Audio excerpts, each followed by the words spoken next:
최근 발생률이 급증하고 있는 암 중에 하나가 갑상선 암입니다.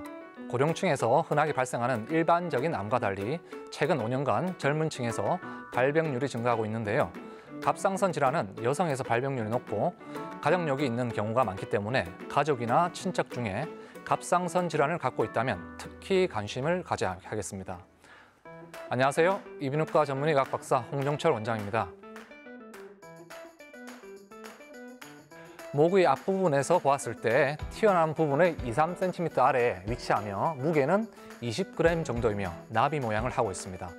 내분비 기관 중 가장 큰 기관으로 갑상선 호르몬을 생산, 저장하며 필요할 땐 혈액으로 분비합니다. 또 갑상선 호르몬은 우리 몸에서 온도를 일정하게 유지하게 해주고 꾸준하게 생체 리듬을 정상적으로 유지하게끔 합니다. 확실히 밝혀진 원인은 방사선 노출입니다. 과거 체르노빌이나 후쿠시마의 경우 갑상선암이 폭발적으로 증가했습니다. 가족력이 있는 경우 없는 경우보다 더 잘 발생합니다. 최근에는 건강검진의 발달로 인해 조기에 갑상선암을 진단하여 치료하는 경우가 증가했기 때문입니다. 그리고 대부분의 갑상선암이 느리게 자라서 많이 진행된 경우가 아니라면 생명에 지장이 없는 경우가 많습니다. 갑상선암을 진단하기 위해서는 먼저 초음파 검사를 합니다. 초음파 검사에서 결절이 위아래로 길쭉하거나 석회질이 보이는 경우, 결절 둘레 모양이 동그랗지 않고 불규칙할 때는 새침 검사라고 해서 바늘을 찔러 세포를 채취해서 암세포 유무를 판정합니다.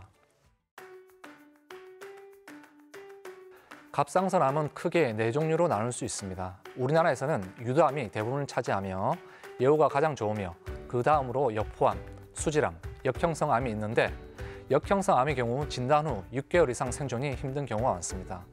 초음파로 조기 발견이 많이 되어 조기 수술적 치료로 완치율이 굉장히 높습니다. 재발이 된다 하더라도 수술로 병변 부위를 제거하면 생명에는 지장이 없는 경우가 대부분입니다. 나이가 20세 미만이거나 60세 이상, 경부 방사선 주사의 과거력, 수질성 갑상선 암종의 가족력, 결절이 빨리 커질 때, 단단하고 압통이 없는 결절, 그리고 경부 림프절 촉지, 주위 조직에 고정된 단단한 결절, 성내 마비가 있을 때는 갑상선암의 고위험군이라고 할 수 있습니다.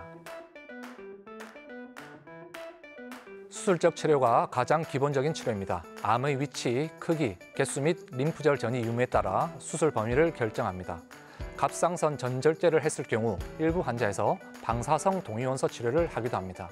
암의 전이가 심하거나 국소 침범이 심하여 완전 절제가 불가능한 경우 외부 방사선 조사를 하기도 하며 위와 같은 치료에도 반응이 없는 암일 경우 표적 치료제라는 항암제를 사용하기도 합니다.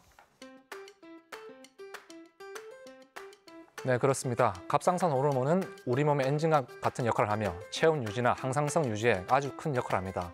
갑상선 수술을 했을 경우 갑상선이 없어서 호르몬을 못 만들기 때문에 평생 약물을 통해 주기적으로 갑상선 기능 검사를 하여 정상적인 수치만 유지하면 상관이 없습니다. 갑상선 결절은 아주 흔합니다. 조금만 가장해도 2명에 1명은 작은 결절이라도 가지고 있으며 저도 역시 가지고 있습니다.